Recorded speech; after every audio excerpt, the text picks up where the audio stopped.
कौन कहता है आसमां में सुराख नहीं हो सकता। एक पत्थर तो तबीयत से उछालो यारो।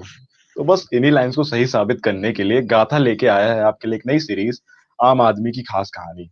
ये उन आम आदमियों की कहानी है जिन्होंने अपनी मेहनत और काबिलियत के दम पे आसमां में सुराख करके दिखाया। सो आज हम आपको ऐसे ही एक व्यक्ति के बारे में बताते हैं जिन्होंने अपनी काबिलियत और दृढ़ निष्ठा के दम पे इतना नाम कमाया। Please welcome mister Akshay Srivastava in this new segment. Mister Akshay Srivastava ji Uttar thank you so Pradesh के एक मच। छोटे थैंक से यू जिले सो से मिस्टर अक्षय श्रीवास्तव जी उत्तर प्रदेश के एक छोटे से जिले से बिलोंग करते हैं। उन्होंने अपनी इंजीनियरिंग भी टियर 3 कॉलेज से करी, मगर फिर भी अपनी मेहनत के दम पे और सीमित साधन होने के बावजूद उन्होंने इतनी कम उम्र में इतनी ऊंचाइयां हासिल की। Okay, so hello everyone, I am Vaibhav Pratap Singh. So on behalf of all of team गाथा, मैं आपका बहुत बहुत स्वागत करता हूँ इस इवेंट में mister Akshay. Thank you so much, sir. Thank you so much for inviting me in this wonderful session. So many of you might not know about mister Akshay and his organization, so मैं एक short सा brief देना चाहूंगा। He is Mr. Akshay Srivastava, the founder of LCB Fertilizers, which is one among DIPPT and government UP recognized agri-tech startup from Gorakhpur. LCB Fertilizers को कई ऐसे awards and recognition मिले हैं, which includes meeting with AICTE head Dr. Anil Shastra Buddhi, NITI Aayog, CM of Uttar Pradesh Yogi Adityanath ji, Agriculture Minister Mr. Shahi, and live conference with PM Narendra Modi. तो मेरे प्यारे गाता वासियों, बहुत बहुत स्वागत करते हैं अक्षय जी का। सो बहुत बहुत स्वागत है सर आपका। सो मिस्टर अक्षय, प्रश्न और उत्तरों का सिलसिला स्टार्ट करते हैं। तो मेरा आपसे अनुरोध है कि प्लीज अपने एग्रीटेक स्टार्टअप के कॉन्सेप्ट के बारे में हमारी ऑडियंस को थोड़ा ब्रीफ करें। सर, एग्रीटेक एलसीबी फर्टिलाइजर्स एक ऑर्गेनाइजेशन है जो ऑर्गेनिक और हेल्दी फार्मिंग को प्रमोट करता है बाय प्रोवाइडिंग इस crop specific microbial rich products, जिससे कि फार्मर्स का social, environmental and economical point of view से उनकी हेल्प की जा सके। फाइनेंशियल पॉइंट ऑफ व्यू उनका पैसा कम लगे, उनका उत्पादन बढ़े और उनका कम से कम मेहनत लगे और ज्यादा से ज्यादा उत्पादन हो सके। ओके सर, आई होप हमारी ऑडियंस उससे क्लियर कट आइडिया लग गया होगा। सो ऑडियंस और भाइयों बहनों, आपने क्लास फोर्थ और फिफ्थ में एक टर्म तो पढ़ा ही होगा, फोटोसिंथेसिस, एंड डेफिनेशन भी पता ही होगी कि plants can make their own food in presence of sunlight. But mister Akshay ने एक नया कॉन्सेप्ट लॉन्च किया है, आत्मनिर्भर प्लांट्स का। डिफरेंस तो है दोनों में, तो जानते हैं उन्हीं से। प्लीज मिस्टर अक्षय, तो हमें बताइए कि ये आत्मनिर्भर प्लांट्स का क्या कॉन्सेप्ट है। आत्मनिर्भर प्लांट, अगर एक बात करें कि एक पौधा चाहे एक बीज आत्मनिर्भर है तो क्या क्या कर सकता है। वो अपने लिए, जैसे हमने जो डेवलप किया, वो अपने लिए खुद का फर्टिलाइजर डेवलप कर सकता है। उसके पास जीवाणु रहते हैं, खेत में जाते एक्टिव हो जाते हैं और खुद तरह का, जैसे नाइट्रोजन हुआ, फास्फोरस हुआ, पोटास हुआ, जिंक, इस सारे प्रकार के खाद वहां डेवलप होने लगते हैं। उसमें माइक्रो न्यूट्रिएंट्स होती हैं जो पौधे को बढ़ने और फ्लोटिंग को भी प्रमोट करता है। अलॉन्ग विद हम पॉलिसी जो और धीरे धीरे करके पानी खिता रहता है। और जब 3 महीने के बाद उसमें पानी खत्म हो जाता है तो खुद पॉलीमर भी सड़ के खाद बन जाता है। तो उससे ना ही खेत को कोई नुकसान होता है और किसान को बस करना क्या होता है, उस बीज को एक बार पानी में डुबो के खेत में डाल देना होता है। वो खेत में जाने के बाद वो एक्टिव हो जाता है और सारी चीजें खुद उसके अंदर डेवलप होने लगती हैं। काफी नया यूनिक कॉन्सेप्ट है। तो मेरा इसी से रिलेटेड अगला क्वेश्चन है कि आपने एक फेमस टैगलाइन तो सुनी होगी कि डर के आगे जीत है। सो मेरा मतलब नेक्स्ट क्वेश्चन है कि आपको इस जीत तक पहुंचने के लिए इंस्पिरेशन कहाँ से मिली, या प्रेरणा स्रोत क्या थे आपके। सिर्फ मैं एक बहुत मिडिल क्लास फार्मर फैमिली से बिलोंग करता हूँ, जिसका आगे का साल कैसा जाएगा, उनकी घर में स्थिति कैसी होगी, वो उनके खेत पे डिपेंड करता है। कि आज फसल अच्छी हुई तो उनका आगे का साल बच्चे अच्छे से पढ़ेंगे, बच्चे अच्छी जगह अच्छे से खाएंगे पिएंगे, और अगर खराब हुई तो कैसे, मतलब पूरी सिस्टम फेल हो जाता है पूरा साल। तो उस फैमिली से आने के नाते हमें, और खेती करने के नाते हमें पता था खेती में क्या लैग आता है, कहाँ दिक्कतें हैं। और उसी के रिगार्डिंग हमने केमिकल इंजीनियरिंग ज्वाइन किया, वहां पे अपना काम शुरू किया। एक बायो फर्टिलाइजर पे हमारा थोड़ा इंटेंशन भी था और इंटरेस्ट भी था, क्योंकि सर अगर आप एग्रीटेक का मार्केट देखें तो अभी प्रेजेंट टाइम में 157.7 मिलियन से ज्यादा एग्रीकल्चरल लैंड है इंडिया में। और 16.6 मिलियन से ज़्यादा फार्मर्स हैं और इसका मार्केट 13% पर ईयर के रेट से बढ़ रहा है और एक यही मात्र एक ऐसा सेक्टर है जिसने जीडीपी को पॉजिटिव शो किया इवन आफ्टर लॉकडाउन। तो इसमें एक अच्छा मार्केट था, इसमें अच्छा एक गैप था एंटर करने का और मुझे 2018 में प्राइम मिनिस्टर के साथ लाइव कॉन्फ्रेंस अटेंड करने का मौका मिला था। उसके पहले मेरा था कि इसे एज ए रिसर्च वर्क करते हैं और in that conference I got influenced by the prime minister statement that job लेने से कहीं ज़्यादा अच्छा है कि जॉब देने के ऊपर फोकस करें और अगर ऐसा काम कर रहे हैं तो हम जॉब देने पे ज़्यादा फोकस करें और गाँव को चाहे शहर को एक मिसाल बना के सामने रखें। सर, आपके आंसर से मुझे एक लाइन याद आ गई कि किसी ने क्या खूब कहा है कि खुद ही को कर बुलंद इतना कि हर तकदीर से पहले खुदा बंदे से खुद पूछे कि बता तेरी रजा क्या है। सर लाइक सर मैं इस पे क्या बोलूं, तो सर बढ़ते हैं अगले क्वेश्चन की थैंक तरफ। You so much. सर तो नेक्स्ट क्वेश्चन है कि हमारी ऑडियंस को अभी भी एक क्लियर कट डिफरेंस नहीं है कि मतलब उन्हें पता है कि फर्टिलाइजर हार्मफुल होता है, बट उन्हें अभी भी क्लियर कट डिफरेंस नहीं है कि chemical fertiliser and bio fertiliser के बीच में डिफरेंस क्या है। सर एक आम भाषा में मैं या नॉर्मल एक सी सिंप लैंग्वेज में हाँ, प्लीज। मैं एक साधारण भाषा में इसको कवर करता हूँ और एक एग्जांपल के साथ लेके आता हूँ। अगर एक इंसान को के पास 2 चॉइस हो कि एक उसके पास ये कहा जाए कि एक बागीचे से जाओ, उस पूरे बागीचे के पौधे से जितना फल निकला है उसको तोड़ के लेते आओ। और एक कहा जाए कि आप एक पौधे तुमको 2 पौधे दिए जा रहे हैं, या तो तुम उस 2 पौधे को हमेशा के लिए ले लो, या तो उस बागीचे का एक समय का पूरा फल ले लो। तो वही अंतर है कि केमिकल फर्टिलाइज़र एक समय का बस फल है कि उसमें जो फैक्टर्स होते हैं, वो एक बार खेत में जाते हैं, फिर खत्म हो जाते हैं और नुकसान भी करते हैं। और वहीं जब बायो फर्टिलाइज़र की बात होती है, तो वो खेत में जाने के बाद खुद बनाने लगता है। 2 साल, 3 साल बायो फर्टिलाइज़र का इस्तेमाल करने के बाद ऐसा आ सकता है कि हमें कुछ भी नहीं देना पड़ेगा। वो किसान को ही बस उसमें बीज डालना हो, पौधा निकलता रहेगा। तो ये है कि अगर किसान थोड़ा दूर का सोचेगा कि या तो हमें पेड़ लेना है या तो एक समय का फल लेना है। जी सर समझ। सर तो ऑर्गेनिक फार्मिंग लाइक हमें पता है कि काफी ट्रेंड कर रही है, बट एक इससे से रिलेटेड एक नया कॉन्सेप्ट भी आया है हाइड्रोपोनिक फार्मिंग का। लाइक आपने कुछ सोचा इस हुँ। फील्ड में एंटर करने का? हाँ, मैं जैसे मेरा पूरा ये जो पूरा एलसीबी फर्टिलाइज़र्स की जर्नी है, वो एंड होती है एग्रीटेक में कई रिवॉल्यूशन को ले आने के लिए, आगे एंड होगी। तो हमारा बायो फर्टिलाइज़र का जो समय था, जो हम बायो फर्टिलाइज़र रिलीज़ किए, तो पहला स्टेप था हमारा। तो जिसमें जीवाणुओं का रोल था, जीवाणुओं के साथ हम कैरियर मिलाए और उस कैरियर को खेत में डाल दिए, तो वो खाद के रूप में काम करने लगे। इसके बाद हमने नैनो कोटेड सीड बनाया, जैसे आत्मनिर्भर प्लांट का कॉन्सेप्ट हुआ। उस पे बीज के ऊपर नैनो पार्टिकल डाल दीजिए, पॉलीमर डाल दीजिए, माइक्रो ऑर्गेनिज्म दे दीजिए, तो बीज आत्मनिर्भर बन जाएगा, बीज को कुछ नहीं देना पड़ेगा। यही बात है, जब आगे हम बढ़ेंगे तो नैनो पार्टिकल का रोल यही होता है कि कम से कम जगह में ज्यादा से ज्यादा चीजों को होल्ड कर सके वो।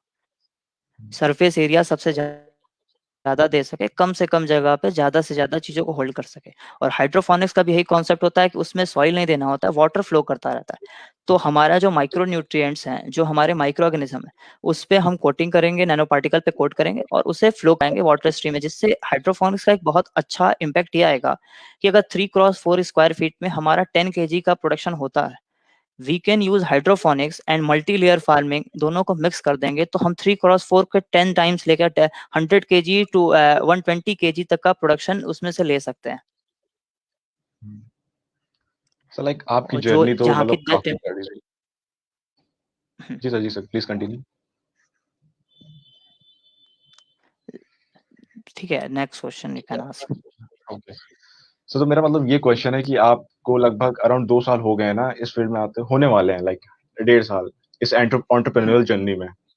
तो सर अभी तक आपकी लाइफ में ऐसा कोई वाउ मोमेंट आया या वाउ फैक्टर, मतलब आपके लिए वो बेस्ट मोमेंट क्या था? हाँ, अब सर दोनों फेज़ बहुत गुज़रे हैं, बहुत वर्स्ट फेज़ भी रहा है, बहुत अच्छा फेज़ भी रहा है। सब चीज़ अच्छा चल रहा था, हमने कंपनी रजिस्टर की 12th ऑफ फ़ेब 2020 को और मार्च से शुरू हो गया लॉकडाउन। हमें कुछ भी नहीं पता था। मेरा सारे कल्चर्स हमारे लैब में थे। हमें बोला गया कि होली की छुट्टी में आप घर जाइए, इसके बाद आप आ जाइएगा, आप कंटिन्यू करिए। सारे कल्चर डेड हो गए, सारी चीजें बर्बाद हो गई। We are in the stage from the beginning stage. हम पूरी चीजें, हमारी जो 3 साल की मेहनत थी, मैं कॉलेज सेकेंड ईयर से इस पे काम कर रहा था, वो सारी चीजें बर्बाद हो गई। हमारे पास बस ये कुछ पेपर्स थे, कुछ आर्टिकल्स थे हमारे। Then we started from the beginning, और उसका बेनिफिट भी मिला कि हमने मिट्टी उठाए, अलग अलग नदियों के पानी लेके आए, मिट्टी उठाते थे। और then we developed our first fertiliser which got approved certified by NABL। और उसका रिपोर्ट जब आया तो हमारे लिए वाव मोमेंट था वो, कि हमारे फर्टिलाइजर में माइक्रो ऑर्गेनिज्म के साथ साथ नाइट्रोजन, फास्फोरस, पोटास, ये 3 मेजर कंपोनेंट के along with that 6 micro nutrients भी हमारे में थे, जो कि एक एक्स्ट्रा ऑर्डिनरी प्रोडक्ट था, कि इसके डालने के बाद हमें कुछ भी नहीं देना पड़ेगा उसमें। एक बार खाद पड़ गया तो फिर कुछ भी मत दीजिए पौधे को, वो it will make independent through out the crop cycle. Sir, तो इस जर्नी में SICC का क्या रोल था? सर, कहते हैं ना कि एक गार्जियन के बिना एक बच्चा अधूरा होता है। कोई भी गार्जियन नहीं हो तो बच्चा कुछ भी क्या करेगा, उसको कुछ पता ही नहीं होता, कहाँ जाना है, किस दिशा में जाना है, कहाँ मुड़ना है, कहाँ स्टॉप लेना है। वो पूरा रोल SIC का ही रहा है। SIC ने LCB फर्टिलाइजर्स को बहुत सपोर्ट किया है, हमेशा से करता आ रहा है। और हम फरवरी में फरवरी 2021 में SIC में हमें इंक्यूबेशन मिला, and it was an amazing moment for us, जिसके पास कोई सेटअप, के पास कोई बैकग्राउंड नहीं, जिसके पास नहीं, वी वाज हमें क्रिएटर बनाना पड़ता था, करना पड़ता था। हमारे पास कोई इक्विपमेंट नहीं थे। मैं खुद उस पे लग के, मैं केमिकल इंजीनियर हूँ, तो मुझे कोड, मेरा कोड तो वो हाथ से करना और ये सारी चीजें बनाया करते थे। And it was an amazing moment for not for me only but my family, my teammates, everyone. तो वहाँ पे मेंटरशिप के साथ साथ फाइनेंशियल सपोर्ट और गाइडेंस और बहुत कुछ मिला हमें IIT कानपुर से। सर, तो आपने कहा कि आप मिडिल क्लास फैमिली से हैं, लाइक, तो आपने रिसोर्स कैसे मैनेजमेंट की, यानी फंड्स एंड ऑल की क्या प्लानिंग थी आपकी, और आपने कैसे प्रोसीड किया, उसके बारे में प्लीज बताएं हमें। बहुत स्ट्रगल से ये जर्नी कंटिन्यू स्टार्ट हुई है, और बहुत स्ट्रगल में अभी तक भी चल रही है। थोड़ा सही है, बट ये था कि we started this project when I was in second year 2017 as a college project. और उस समय से मेरे पास, मेरे डिपार्टमेंट में कोई खास इक्विपमेंट नहीं थी। नॉर्मल एक सिटी स्टेट कॉलेज है, तो ऐसे इक्विपमेंट्स भी नहीं हुआ करते थे। तो फैकल्टी की हेल्प से रिकमेंडेशन लेता था, दूसरे कॉलेजेस में जाके छुट्टियों के टाइम सब घर आते थे, मैं कॉलेजेस में जाता था वहाँ काम करने के लिए कि उनकी लैब मिल जाए। इंटर्नशिप करता था, और किसी प्रोजेक्ट पे किसी फैकल्टी के अंडर जाकर रिसर्च आर्टिकल लिखना या उनके लैब में काम कर लेना। और उसके बाद इसी तरीके से जर्नी शुरू हुई। तो एक तरीके से बेनिफिट भी था कि we don't have fund, then we look for alternatives. हमारे पास फंड होते तो मैं इक्विपमेंट खरीद लेता, मैं सारी चीजें खरीद लेता, हमारे पास नहीं था। And which made me stronger to face current market, की अभी जो इक्विपमेंट 5 लाख 10 लाख के मिलते हैं, we are capable to design within 10,000 to 12,000। And because of that, we are generating profit and revenues in this tough time of lockdown. Sir, तो आपने उस phase के दौरान नेगेटिव थॉट्स को कैसे डील किया? मतलब आते ही होंगे। नेगेटिव थॉट्स तो बहुत है। मैं जैसे स्टार्टिंग में लॉकडाउन का, उस टाइम तो ये था कि खत्म करते हैं सारी चीजें, या तो लाइफ नहीं शुरू करते हैं या तो कोई नया स्टार्ट करते हैं। नहीं शुरू करना बहुत ज्यादा कॉस्टली पड़ जाता किसी के लिए, कि नई जिंदगी शुरू करो फिर। तो नया सेक्टर में हम जॉब खोजा करते थे।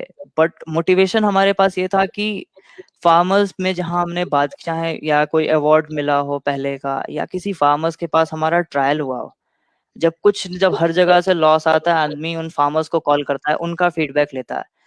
दे मोटिवेट अस। जहाँ पे हमारे फार्म्स हैं, we are currently dealing with more than 400 farmers in UP and Bihar, and in more than 355 hectares of land.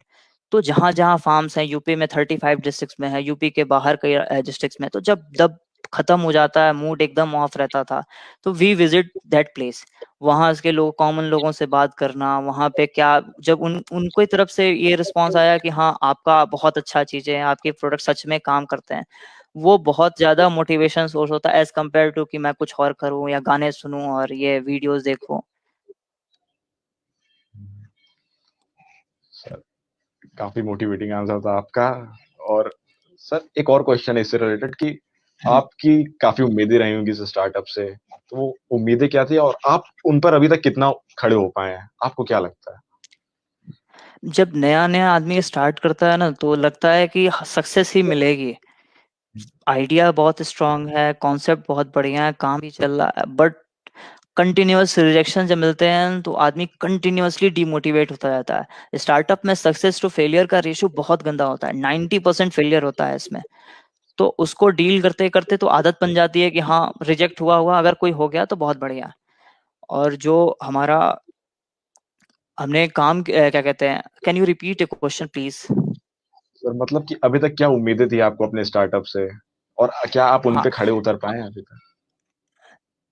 उम्मीदें तो बहुत हैं कि we want to deal both online market and offline market too. हमें प्लान था कि हर districts में हम एक एक स्टोर अपने ओपन करेंगे, and when we open as stores, अब हमारे जब स्टोर्स ओपन हो जाएंगे हर डिस्ट्रिक्ट्स में, तो हम मूव कर लेंगे ब्लॉक लेवल में, फिर विलेज लेवल पे।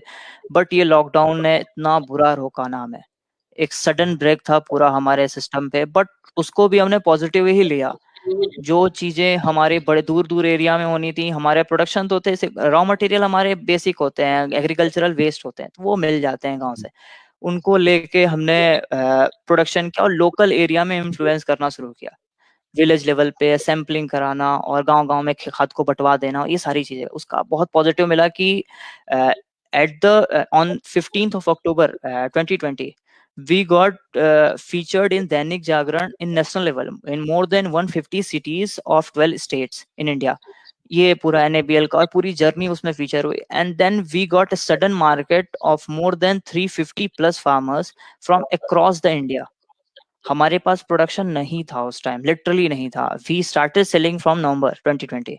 बस उसी की वजह से इतना डिमांड आया था हमारे पास, हमने एक्सेल मेंटेन किया और उसके सभी की डाटा ली, और जैसे हमारा प्रोडक्शन स्टार्ट हुआ, हमारे पास कोई कैपिटल नहीं था। जिसने हमें पे करने जो हमें पे करने के लिए रेडी हुए उनके पेड बेसिस पे, जो नहीं हुए उन्हें अपने कॉस्ट बेसिस पे हमने सबको सप्लाई किया। और the best part of it that कि जहां सप्लाई गया वो बड़ा मार्केट कन्वर्ट हुआ। We are having more than 80% of customer returns.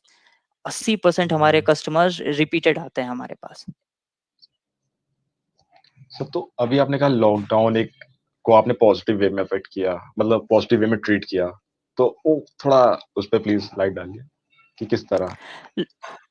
Lockdown को एक तरीके से ये देखें कि सब चीजें बंद कर दिया और सब बैठे हुए हैं, सबका खराब चल रहा है। इसको इस तरीके से भी देख सकते हैं कि सब बैठे हुए हैं, सबके पास खेत है गांव में, वो खेती तो कर सकता है, वो खेती कर रहा है, वो खाली बैठा है। वो आपको फ्री इतनी इजी वे में लेबर्स मिल जाना, इतना इजी वे में रॉ मटेरियल मिल जाना, मैन पावर सबसे ज्यादा स्कैरिसिटी है मैन पावर्स की, वो मिल जाना, इंटर्न मिल जाने, कॉलेज के बच्चे बैठे हुए हैं उन्हें ऐसे इंटर्नशिप उठा लिया, वो उनको ले लेना, उनको किसी से वेबसाइट बनवा लिया, किसी से प्रोडक्शन करा लिया, गांव के बच्चे लगे हुए हैं, सैंपलिंग करा रहे हैं चारों तरफ। वो एक पॉजिटिव माहौल भी बन गया। बीच-बीच में हर संडे की एक पार्टी हो जाना गांव के बच्चों के साथ, तो वो मोटिवेट करता रहा हमें। और हमने उसे लॉकडाउन को नेगेटिव की जगह पे बहुत पॉजिटिव लिया कि मैं तो बैठा हुआ था बट फार्मर्स भी बैठे हुए थे। सर ये तो वही बात होगी कि नजरिया बदलिए किस्मत बदलेगी आपकी। मतलब एक मैंने हाँ। सुना था कि एक एक ग्लास है उसमें आप पानी फिल करिए, तो वही है कि एक ग्लास आधा खाली है आधा भरा वाला कॉन्सेप्ट। अगर आप हम्म। ग्लास को देखेंगे कि हाँ ग्लास आधा भरा है, तो आपका मतलब ऑप्टिमिस्टिक मेरे सोच पास और रखिए, कोई मतलब आप। ऑप्शन भी तो नहीं था। I don't have hmm, alternate options. मेरे पास क्या था? We don't have any capital, just graduated from college, don't have jobs. Job के लिए मैंने कभी सोचा ही नहीं। इंटर्नशिप से लेके सेकेंड ईयर से मैंने इस पे ही काम किया, बंद था पूरा। We don't have option rather than कि सप्लाई करो, प्रोडक्शन शुरू करो, जितना है उसी से काम करो। तो बहुत कुछ।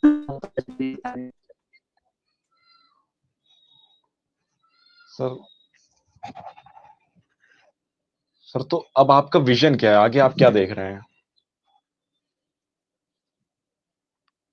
आगे जैसे मैंने बताया मार्केट इंडिया का, फार्मर्स हमारे हमारे पास फर्टिलाइजर मार्केट, सिर्फ अगर फर्टिलाइजर मार्केट की बात करें 2017 के अकॉर्डिंग तो 4675 मिलियन बिलियन का मार्केट है, और जो 13% के रेट से बढ़ता जा रहा है, और 2023 में एक्सपेक्ट करते हैं 87 में एग्री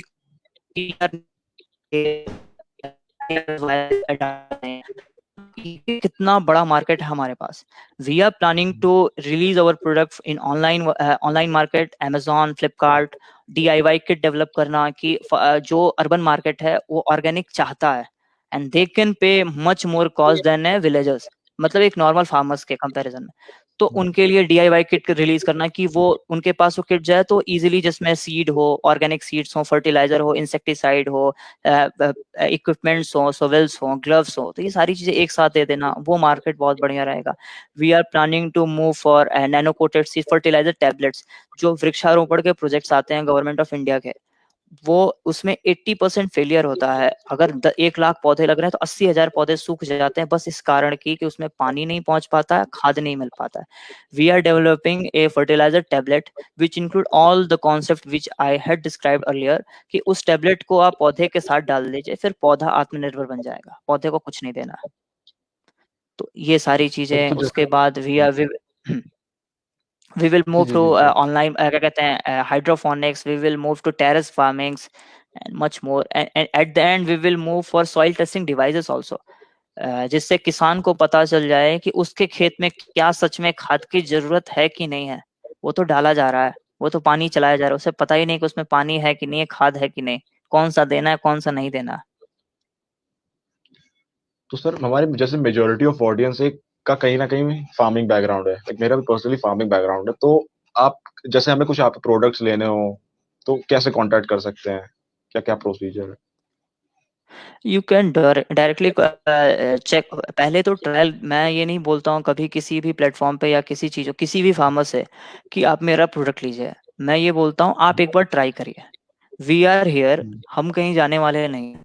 फॉर ट्रायल, आप अगर रेडी हैं अमेजोन से लेने के लिए तो आप अमेजोन से ले लीजिए, नहीं रेडी हैं but you are interested trying for trial, तो हम आपको पोस्ट से भिजवा देंगे। You can check lcbfertilizer.com, you can contact any of our colleagues. जैसे हमारे सेल्स टीम में currently the one of the best sales team member is Mukesh Chauhan.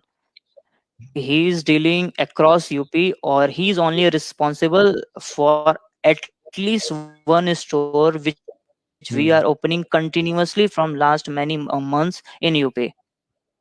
हर महीने हमारे के स्टोर्स ओपन होते हैं, तो because of him only.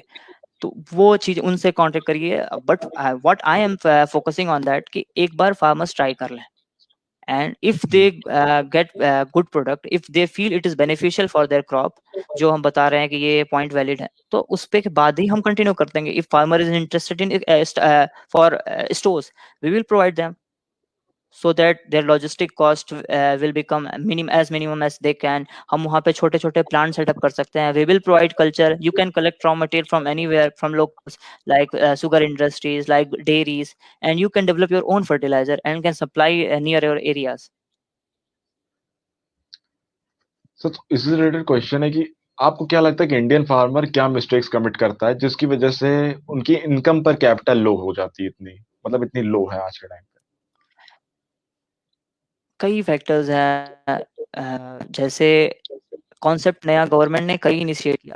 Integrated farming को मैं अगर मैं फोकस करूँ यहाँ पे, अ, अगर कोई क्रॉप लगाते हैं, जैसे कोई नॉर्मल क्रॉप लगाया, वेजिटेबल्स लगाया, वेजिटेबल्स पे। एक पतले पतले लाइन में, कंटिन्यूअस स्ट्रेट लाइन में फॉलो होते हैं, उसके बीच में हम रूट वाले जो पत्तीदार सब्जियां हैं उसके साथ बगल में हम जमीन के अंदर वाली भी सब्जी लगा सकते हैं।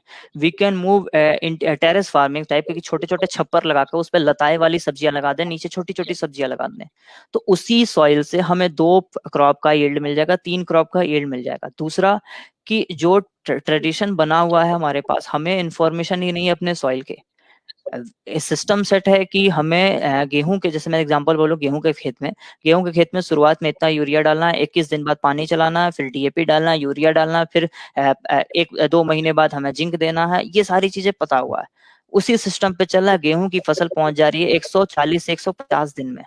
यील्ड नॉट सफिशिएंट यील्ड नहीं मिल रहा है, क्योंकि कंटिन्यूअस आप केमिकल फर्टिलाइजर दिए जा रहा है और न्यूट्रिशन सॉइल का खत्म हुआ जा रहा है।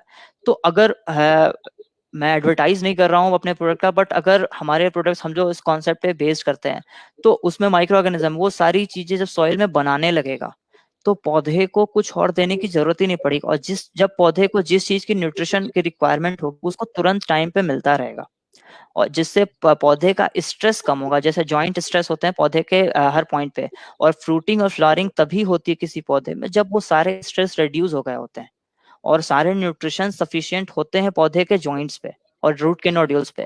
तो वो इसी में डिले आता है। जो एक ट्रेडिशन बना है कि अभी हो सकता था, मगर जिंक हम 1-2 महीने बाद डालेंगे, वो सिस्टम बना हुआ है कि जिंक अभी ही पड़ता है। तो वो सारी चीजें, इससे क्या होगा, क्रॉप श्रिंक होके जो 150 दिन का 120-112 दिन में सीमित हो जाएगा। और इसको अगर बड़े स्केल पे देखें, पूरे साल में देखें, तो हमारे पास 2 महीने एक और मिल रहा है एक क्रॉप के लिए, छोटे क्रॉप्स के लिए, कि 2 महीने का टाइम हमें एक्स्ट्रा मिल गया कि तो हम एक थर्ड क्रॉप या फोर्थ क्रॉप बीच में डाल सकते हैं। वो हमें पक्का कहते हैं, इनकम, फार्मर का इनकम डबल करना क्रॉप यील्ड करके आप कभी नहीं बढ़ा सकते हैं।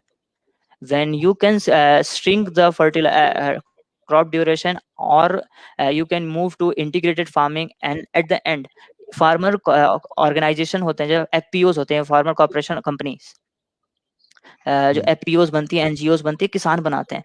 उसके बारे में अगर मैं फोकस करूं, तो किसान, जैसे एक किसान है, वो जाता है खाद खरीदने, मान लीजिए यूरिया खरीद रहा है, उसे पड़ रहा है 300 रुपए का। अगर उसकी जगह पे 50 फार्मर एक साथ मिल के यूरिया खरीदने जाएंगे, उन्हें पड़ेगा 250 रुपए का, क्योंकि बल्क में आ रहा है। और एक किसान अपना जो है वो यूरिया डालने के बाद उत्पादन किया है गेहूं का 12 कुंटल, 12 कुंटल को मार्केट में नहीं बेच पाएगा। जब 50 फार्मर 12-12 कुंटल का प्रोडक्शन लेंगे, तो बड़ी कंपनी खुद दरवाजे से गेहूं को उठा के लेके जाएगी। तो इससे उनको मार्केट मिलेगा, उनका प्रोडक्शन बढ़ेगा। और ये सारी चीजें गवर्नमेंट तो फोकस करती है, but not at that much कि जितना रिक्वायर्ड है अभी। सर, तो अगर हम बात करें इंडियन इकोनॉमी के बेसिकली इसी से रिलेटेड कि वो और सोसाइटी की, तो वो हम फॉलो करते हैं एक both capitalistic and socialistic approach. तो सर, एक जो प्राइवेट ओन्ड जो ऐसे स्टार्टअप्स होते हैं, उनको क्या प्रॉब्लम फेस करनी पड़ती है इंडिया में? प्रॉब्लम्स तो बहुत है, I can not be that much political और ये सारी चीजें, बट पॉलिसीज बहुत बनती हैं, बट उसका इम्प्लीमेंटेशन नहीं होता। Just look after the UP startup policies released first time in 2017, in 2017, and then in 2020, but उसका implementation कुछ भी नहीं हुआ। In that policy, startups should get incentives, marketing, seed fund, sustainability allowance, मिला ही नहीं। You can check the data. Neither of the startups get any fund from government. Which the fund is of 1,000 government allotted, खत्म हुए जा रहे हैं, लोगों तक मिल ही नहीं रहा है। इसका गवर्नमेंट आईटी तो उसमें उन्हीं मेंबर्स इसको मैनेज करते हैं। अंडर आयन इलेक्ट्रॉनिक्स इसी तरह का करें, हम लोगों के पास भी ऑप्शन को सीख करने के लिए हम भटक रहे हैं, यहाँ से वहां भटक रहे हैं, बट कोई बेनिफिट नहीं मिल रहा। सर, तो अब रिपोर्ट्स की बात, तो सर रिपोर्ट्स के टर्म्स में अगर बात करें, तो कंट्रीज लाइक यूएसए हैं, कनाडा है, वो काफी स्टार्टअप फ्रेंडली मानी जाती हैं। तो लाइक उनमें ऐसा क्या पोटेंशियल है उनकी कंट्रीज में कि वो इतने स्टार्टअप फ्रेंडलीज हैं? Just look after the number of incubation centers and quality of incubation center in UP. कितने incubation centers हैं और किसके पास अच्छी क्वालिटी है। I feel most luckiest that I got SIIC IIT Kanpur. और अभी तक ऐसा आईसीआईटी कानपुर में बहुत कंपटीशन बहुत ज़्यादा है, जनरली मिलता नहीं है किसी को। There is हम on finger count we can count number of startup and number of incubation center in Uttar Pradesh. Government की पॉलिसीज थी कि 100 इंक्यूबेशन सेंटर बनाएंगे, हर डिस्ट्रिक्ट में एक होने चाहिए, बट कुछ नहीं है। तो जो छोटे छोटे इनोवेशंस हो रहे हैं, छोटे छोटे बच्चों के पास अच्छे आइडियाज हैं, उनके पास प्लेटफॉर्म ही नहीं, उन्हें पता ही नहीं है हमें आगे कैसे जाना, आगे कहाँ जाना है, क्या करना है। तो यही चीजें बाहर की कंट्रीज में हैं। कैपिटलिस्ट और वीसी फंड्स देखते हैं ग्राउंड लेवल पे कि कहाँ किस इंक्यूबेशन सेंटर पे कौन कैसा स्टार्टअप चल रहा है, वहां पे कैसे अप्रोच करना है, उनके क्या कॉन्सेप्ट को क्या इसको बिल्डअप कर सके, थोड़ी मेंटरशिप दे दिया तो वो और अच्छा कर लेंगे। ये सब चीजों की लैग है यूपी में और अपनी कंट्री में। तो लाइक आपने कहा कि हमारे यूथ ऐसा आइडिया नहीं कि क्या कैसे करना है सर, तो आपने मतलब कैसे किया, वो स्टेप बाय स्टेप प्लानिंग क्या थी आपकी कि आपने स्टार्टअप बिल्ड किया फ्रॉम द स्क्रैच, थोड़ा बताएं। मैं ये बताऊं कि मैंने भी तो बहुत फेल हुआ है, और कहते हैं ना, अलग अलग जगहों पे हाथ पैर मारा है। पहले स्टार्ट प्रेजेंटेशन देना और सेमिनार वेबिनार अटेंड करना, कॉन्फ्रेंसेस में जाना। तो I was lucky, I got selected for RKVY Raftaar during my internship program, which is run under IIT BHU with Ministry of Agriculture and Farmer Welfare। वहाँ पे मुझे training दी गई, एंड मैं उस टाइम इंटर्नशिप पे था, नैनो पार्टिकल डेवलपमेंट का काम कर रहा था, वो भी मेरे प्रोजेक्ट से रिलेटेड था। तो मैं कुछ फ्यूचर सोच के कि यहाँ पे जाएंगे, यहाँ पे लैब है बहुत बढ़िया, अगर इंटर्नशिप मिल गई हमें तो मेरा नैनो पार्टिकल का काम कंप्लीट हो जाएगा और किसी फैकल्टी के अंडर हम कर लेंगे सारी चीज़ें। वो उस इंटेंशन से मैं वहाँ पे था। और वहाँ पता चला कि हाँ, ministry of agriculture farmer welfare के साथ आरकेवीआई रफ्तार का वो चल रहा है। तो they give me mentorship for marketing, mentorship for 2 month, which changed my journey, which change my everything. जिससे और मुझे पता था कि वहाँ का इंक्यूबेशन सेंटर उस लायक उतना बढ़िया नहीं था। Then I move to IIT Kanpur, कि मुझे कहाँ पे फायदा मिला, कहाँ पे कैसे करना है। ये चीजें अगर एक स्टूडेंट को पता चल जाए, बेसिक आइडिया कि स्टार्टअप, अगर मैं छोटे 4-5 पॉइंट्स में मेंशन करूँ कि स्टार्टअप स्टार्ट कैसे करते हैं। फर्स्ट, आइडेंटिफाई द प्रॉब्लम्स, क्या क्या प्रॉब्लम किस सेक्टर में कर रहे हैं, उसमें क्या ऐसे एग्रीकल्चर में हम जा रहे हैं तो एग्रीकल्चर में प्रॉब्लम्स क्या क्या आ रही हैं, उसको आइडेंटिफाई करते हैं। फिर नेक्स्ट पॉइंट पे हम जाते हैं, क्या उसका प्रपोज सॉल्यूशन क्या होगा, एग्जिस्टिंग है, नॉन एग्जिस्टिंग है, ले आ सकते हैं नहीं, ऐसा भी, मगर उसको कैसे रिजॉल्व कर सकते हैं, वो हमारे सॉल्यूशंस पे हम फोकस करेंगे। थर्ड पॉइंट, क्या हम इसमें कोई यूनिकनेस ले आ सकते हैं कि नहीं, कुछ ऐसा यूनिकनेस करते हैं कि किसी भी factor, social factor, environmental factor और इकोनॉमिकल फैक्टर, इन तीनों फैक्टर को किसी भी पॉइंट पे रिजॉल्व कर रहा हो प्री एग्जिस्टिंग के कंपैरिजन में। या तो सस्ता लग रहा हो आपका, या तो रोजगार ज्यादा दे रहा हो, या तो क्या कहते हैं, पॉल्यूशन कंट्रोल कर रहा हो। तो इन सारे फैक्टर्स को अगर हम देखें, इसके कंपैरिजन में क्या हम छोटा सा भी कोई इनोवेशन कर पा रहे हैं कि नहीं कर पा रहे हैं, और कर पा रहे हैं तो क्या इससे कुछ सॉल्यूशन मिल रहा है। अगर ये सब चीजें हैं, then you can move to any incubation centre. उनके हेल्प से आपको, और आपको शॉर्टलिस्ट करना पड़ेगा किस इंक्यूबेशन सेंटर में आपको जाना है, आपके प्रोजेक्ट के बेसिस पे कहाँ पे अच्छा काम हो रहा है। सारे इंक्यूबेशन सेंटर पे सारे सेक्टर का तो काम होता नहीं अच्छे से, तो कहाँ पे अच्छा काम हो रहा है आप वहां पे अप्रोच करिए, अपने आप को फाइन करते जाइए, पिचेस दीजिए, प्रेजेंटेशन दीजिए, स्लाइड डेवलप करिए, लोगों से मेंटरशिप लीजिए, ऑनलाइन मेंटरशिप लीजिए, कॉल अटेंड करिए, तो आपको एक फाइन आइडिया मिल जाएगा कि हाँ, ये मेरा आइडिया, ऐसे ऐसे काम करेंगे और तो ऐसा ऐसा हो जाएगा। Then develop your prototype and then look for a grant. My sister is also running an startup, जो government of India, prime minister ने उसका इनॉग्रेशन किया था, and received BIRAC grant and many more.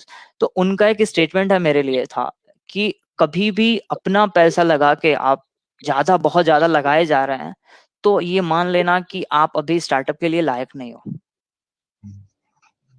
Idea आपकी जी। उतनी फाइन नहीं है कि आपका इनपुट ज्यादा से ज्यादा ले रहा है। इफ यू आर एलिजिबल, आपके पास बहुत स्कीम्स हैं, जैसे निधि प्रयास का है, राजकेवीआई रफ्तार का है, बायराक का है, बायराक सीड है, गवर्नमेंट ऑफ इंडिया का कई ग्रांट्स हैं, टाइड का ग्रांट है, तो कोई भी आपको मिल, सोशल अल्फा का ग्रांट है, कोई भी आपको मिल जाएगा। But first make you eligible for that. लोगों का है कि तुरंत कंपनी रजिस्टर कर लेंगे, सारी कंपनी रजिस्टर करने तब करते हैं जब हाँ, मैं मार्केट में रेडी हूँ उतरने के लिए, हमारा मार्केट एनालिसिस कंप्लीट है कि हाँ, मुझे किस मार्केट में उतरना है। कहाँ जाना है, कहाँ नहीं जाना है। So like आपने अभी यही कहा एंड मिस्टर लाइक आपने ये कहा कि 90% स्टार्टअप फेल हो जाते हैं, तो हुँ। एंड अभी ये जर्नी बताई, तो आप आपके मतलब नए स्टार्टअप के लिए आप क्या एडवाइस देना चाहेंगे कि सक्सेसफुल रहें? Just make you sharp like pencil edge. एक पेंसिल टॉप से जब देखते जाते हैं तो मोटी होती है, और एंड में जहाँ पे शार्प पॉइंट होता है उतना अपने आप को शार्प करने की ज़रूरत है। अपने आइडिया को शार्प करना, अपने प्रोटोटाइपिंग को शार्प करना, अपना यूनिकनेस को शार्प करना, अपने बिज़नेस स्ट्रेटजी को शार्प करना, किस मार्केट में उतरना, ऑनलाइन जाना है कि ऑफलाइन जाना है, ऑफलाइन में किस स्ट्रेटेजिक जाना है, माउथ टू माउथ मार्केट जाना है कि किसी रिटेलर्स के साथ जाना है या प्री एग्जिस्टिंग कंपनी के साथ टाई अप करना है। इन सारी चीज़ों को जितना शार्प करेंगे, टाइम लगेगा, but first make you sharp that point. आप शार्प कर लोगे, आपके पास बहुत अपॉर्चुनिटीज है। खुद तो S I C I T Kanpur है, दे आर, अगर ये मिला तो फिर किसी की जरूरत ही नहीं है। आपको हर चीज मिलेगा यहाँ से, मेंटरशिप से लेके गाइडेंस से लेके आपको फाइनेंशियल सपोर्ट्स, आपको एडिशनल ट्रेनिंग और सारी चीजें मिलेंगी। आप बन जाओगे, कोई भी बन जाएगा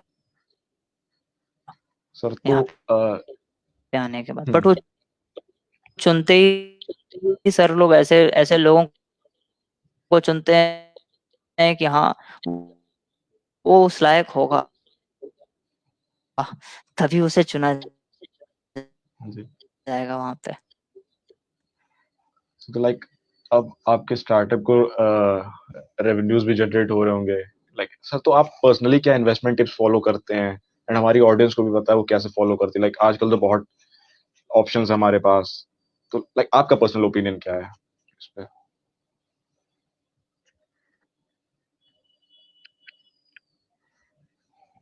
सर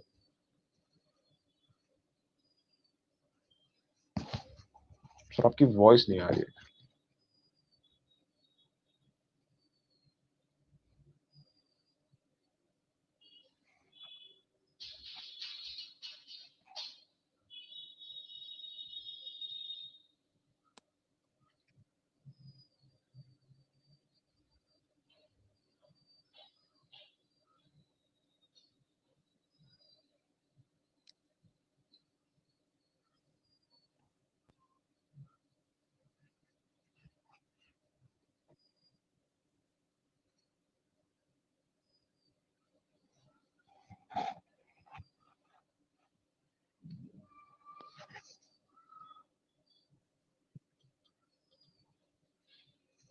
सर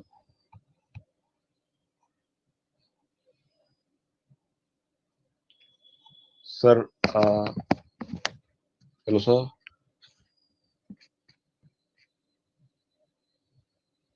सर आपको ऑडिबल है? Sir am I Audible?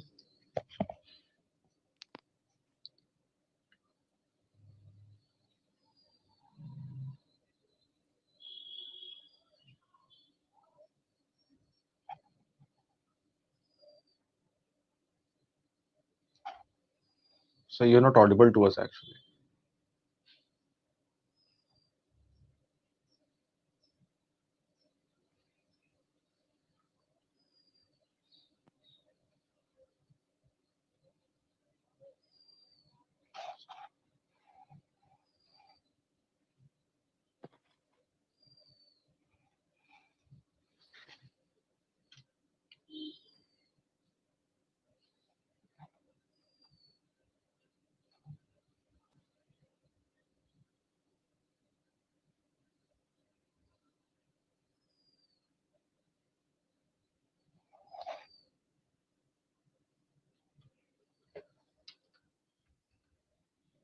Okay, so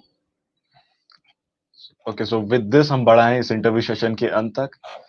So thank you very much, Mr. Akshay Srivastava, for your time. You are really a source of inspiration for all of us. It was really a wonderful interview, sir. Like literally आपसे बात करने के बाद मुझे तो personally काफी motivated feel हुआ, and I am damn sure कि हमारी ऑडियंस को भी काफी कुछ नया सीखने को मिला होगा इस इवेंट के थ्रू. सो नेक्स्ट सेगमेंट के लिए मैं मिस आकांक्षा को बुलाने से पहले कुछ लाइनें कहना चाहूंगा जो कि आज के इस इंटरव्यू का निष्कर्ष है कि जहां की बंदिशों से होके बेपरवाह निकलेगी, हमारी चुप्पियों से भी हमारी आह निकलेगी. हमारी कोशिशों को तुम नजरअंदाज मत करना, यही वो मोड़ है जिनसे हमारी राह निकलेगी. Now miss Akanksha, the stage is all yours.